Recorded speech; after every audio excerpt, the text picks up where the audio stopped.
President Trump last week denied that he criticized British Prime Minister Theresa May in a newspaper interview, but that interview was recorded, which forced him to then have to apologize.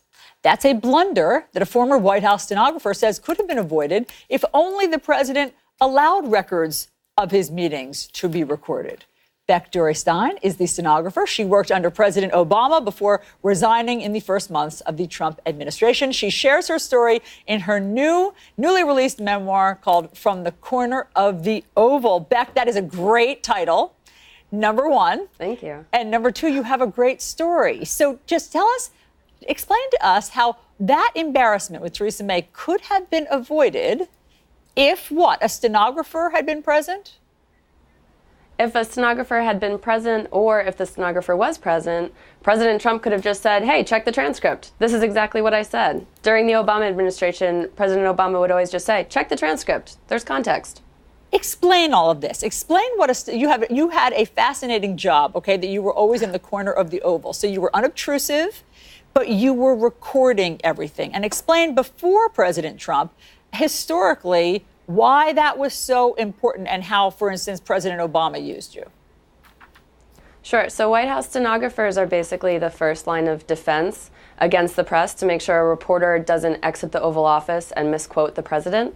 So stenographers would go in, we'd put our recorders down on the table, we'd find our chair on the other side of the Oval Office, and we'd get to sit and listen. And so from President Reagan through President Obama, the White House really utilized stenographers to make sure there was a record of everything the president said to the press.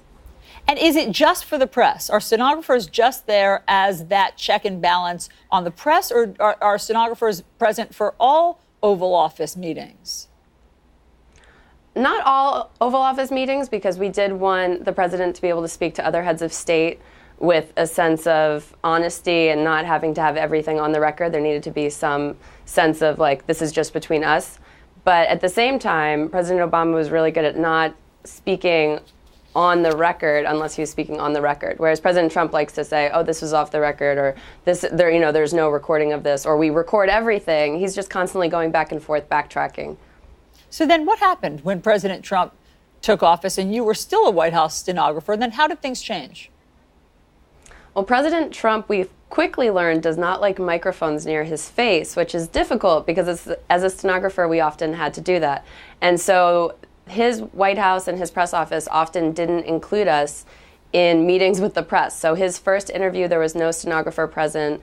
And even since then, even if a stenographer is present, he doesn't often say, check the transcript, because the transcript will reveal the truth. What happened when Bill O'Reilly came for an interview at the White House? Bill O'Reilly came for an interview. I covered that. And Hope Hicks came down and actually retrieved Bill, and he went and spent an hour with President Trump before doing the interview. And I'd never seen anything like that with 5 years of President Obama. Never during the day would President Obama use the sitting president's time to talk to an interviewer before the actual interview.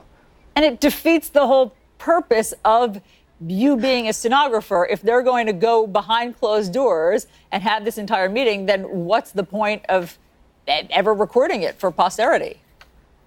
That's right. It also makes the president vulnerable, because then the press can say whatever they want. And that's why I loved whenever President Obama said, check the transcript. It was basically saying, check the truth. We have a recording of it. You write in an op-ed, a New York Times op-ed, Mr. Trump likes to call anyone who disagrees with him fake news. But if he's really the victim of so much inaccurate reporting, why is he so averse to having the facts recorded and transcribed? It's clear the White House stenographers do not serve his administration, but rather his adversary, the truth. What do you mean?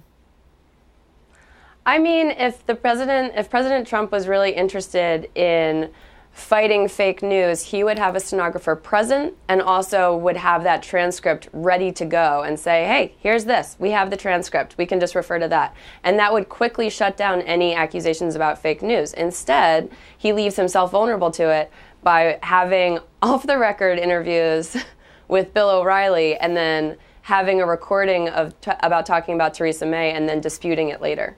Why did you quit?